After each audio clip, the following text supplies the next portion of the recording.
साई दयालं साई कृपालं साई अनंत त्रिगुणस्वरूपं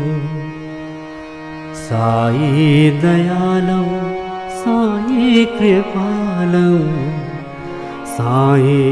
अनंत त्रिगुणस्वरूपं नमो साईनाथं नमो साईनाथं नमो साईनाथं नमो साईनाथं नमो साईनाथं नमो साईनाथं नमो साईनाथं नमो साईनाथं साई दयालं साई कृपालं साई अनंत त्रिगुणस्वरूपम्।